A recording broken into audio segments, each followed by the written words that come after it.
Who is economic hitman? Economic hitman कौन है? ये हिटमैन दुनिया के डेवलपमेंट कंट्रीज को ह्यूज डेब्ट की जाल में फंसाकर इनके रिसोर्सेज से फायदा उठाता है।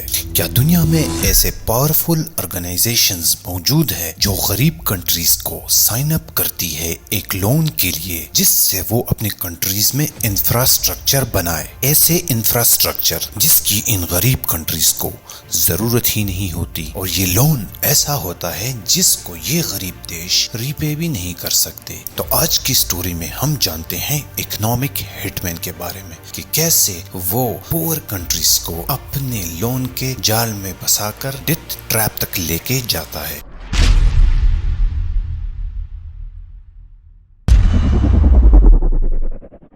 आजकल की दुनिया में बहुत सी कंट्रीज बैड इकोनॉमिक सिचुएशन से गुजर रहे हैं। तब मैंने सोचा कि वो क्या रीजन है कि ये कंट्रीज फाइनेंशियल डेब्ट में जा रही है। ड्यूरिंग दिस सर्च मेरी नजर पड़ी जॉन परकिंस की बुक द इकोनॉमिक हिटमैन पे, और इस बुक को स्टडी करने के बाद मैं शॉक हो गया कि ये इकोनॉमिक हिटमैन ना तो कोई कंपनी रन करते हैं, ना स्टॉक में ट्रेड करते हैं, बल्कि एक्चुअली खरीदते हैं और बेचते हैं एक कंट्री की पूरी इकोनॉमी को।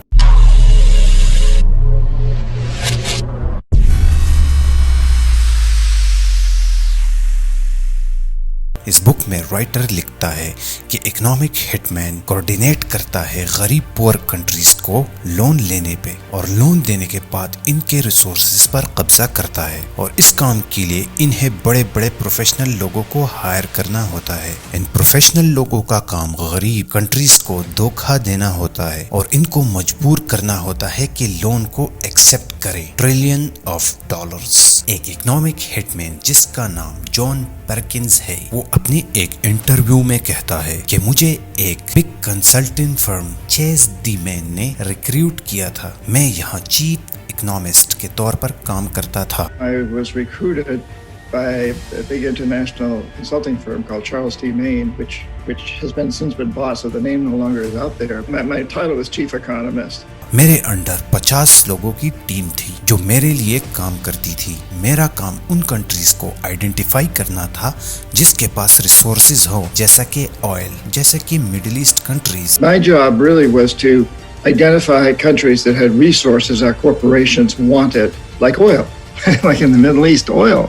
और इसके बाद IMF और इसके साथ साथ जुड़ी और ऑर्गेनाइजेशन से इनके लिए एक ह्यूज लोन रेडी करना था। And then to arrange for a huge loan to that country from the World Bank or the IMF or one of the sister organizations. But the money would not actually go to the country itself. The country would collateralize the loan with its resource. जिससे ये गरीब मुल्क अपना infrastructure बनाए। लेकिन ये trillion of dollars in गरीब countries को नहीं दिया जाता, बल्कि ये पैसा अमेरिका के बड़े बड़े इंजीनियरिंग कंपनीज को दिया जाता है जो इन कंट्रीज में जाए, और वही इंजीनियरिंग कंपनीज इन कंट्रीज में जाते हैं और वहाँ की इंफ्रास्ट्रक्चर कंस्ट्रक्ट करते हैं। For example power plants, industrial parks and highways, ऐसे प्रोजेक्ट्स जिसकी वजह से कुछ खास लोगों को ही बेनिफिट मिलता है, और वो खास लोग गरीब देशों के एलीट और पॉलिटिशियन होते हैं। जॉन परकिंस अपनी बुक में लिखते हैं कि एक लॉन्ग टाइम के लिए मैं ये सोच रहा था कि मैं बहुत अच्छा काम कर रहा हूँ, जैसा मेरी तरह के और लोग भी कर रहे हैं।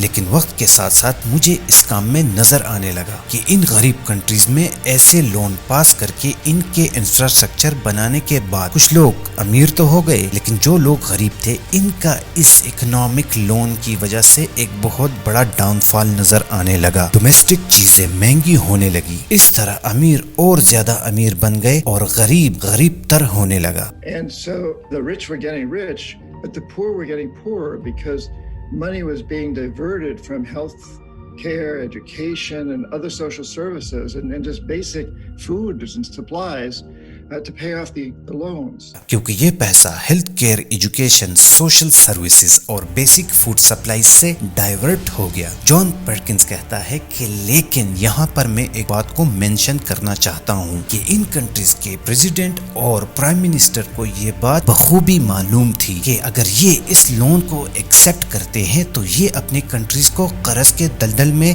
धकेल देंगे, लेकिन ऐसा करने से इनकी फैमिलीज वेल्थी हो जाएंगी और इनकी फैमिलीज को बहुत ही बड़ा बेनिफिट होगा, क्योंकि इनके पास बड़े बड़े बिजनेसेस, फैक्ट्रियाज हैं और इन कॉन्ट्रैक्ट्स की वजह से इनको पैसा मिलता है, इनको पावर सप्लाई मिलती है, इनको ऑयल मिलता है, जिससे इनको पावर रिसोर्सेज में मदद भी मिलती है। इसके बाद एक और इंसेंटिव भी सामने आता है। फॉर एग्जाम्पल, अगर कोई कंट्री अपनी मर्जी से इस लोन को एक्सेप्ट ना करे तो यहाँ पर एंट्री होती है CIA की। अब आप सोच रहे होंगे कि यहाँ पर CIA का क्या काम है, तो आई विल एक्सप्लेन यू। होता ऐसा है कि अगर कोई कंट्री इन लोन को एक्सेप्ट नहीं करता या इनके शरायत नहीं मानता तो CIA इन देशों में राइट्स करवाती है, इनके लीडर्स को असैसिनेट करवाती है या पूरी की पूरी गवर्नमेंट गिरा देती है और अपनी मर्जी के लोगों को बिठाकर इस लोन को एक्सेप्ट करवाती है और अपनी मर्जी से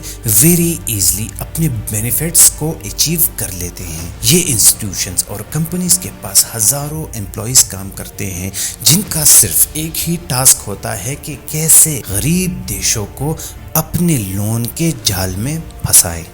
ये सब सुनने के बाद आपके मन में ये ख्याल तो लाजमी आ रहा होगा कि आखिर इस इकोनॉमिक हिटमैन के पीछे कौन सी कंट्री खड़ी है। The country is The United States of America. America world bank और डिफरेंट इंटरनेशनल ऑर्गेनाइजेशंस को यूज करके डेवलपिंग कंट्रीज को डेवलपमेंट प्रोजेक्ट्स और ऑयल प्रोडक्शन के लिए ह्यूज लोन्स देती है। ऑन द सरफेस अमेरिका दुनिया को ये दिखाना चाहता है कि हम कितने अच्छे लोग हैं जो एक गरीब देश की इंफ्रास्ट्रक्चर में मदद कर रहे हैं, लेकिन ये लोन इसको मिलता है जो कंस्ट्रक्शन के लिए अमेरिकन फर्म्स की हेल्प हासिल करे। लेकिन इन कंट्रीज को लोन देने से पहले ये बात इंश्योर की जाती है कि इन लोन की वजह से सिर्फ कुछ स्पेसिफिक लोग ही रिच बन सकते हैं। डेवलपिंग कंट्रीज को अपना इंफ्रास्ट्रक्चर बनाने के लिए चीजें दूसरी कंट्रीज से इंपोर्ट करनी पड़ती है, जिसके लिए इन्हें इस लोन की जरूरत होती है। It seem to be simple and straight, right? Unfortunately ऐसा नहीं है, क्योंकि इस लोन को लेने के बाद एक गरीब कंट्री में इतनी पावर नहीं होती जो इस लोन को रीपे कर सके, और इसी मजबूरी का फायदा उठाते हुए अमेरिका इनसे अपने मफादात को मनवाता है, जैसा कि Sri Lanka, Pakistan, Iraq, Libya, Venezuela और ढेर सारी कंट्रीज हमारे सामने एक एग्जाम्पल के तौर पर मौजूद है।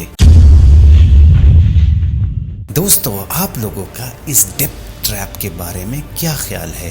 अपनी राय का इजहार कमेंट्स बॉक्स में लाजिम कीजिएगा।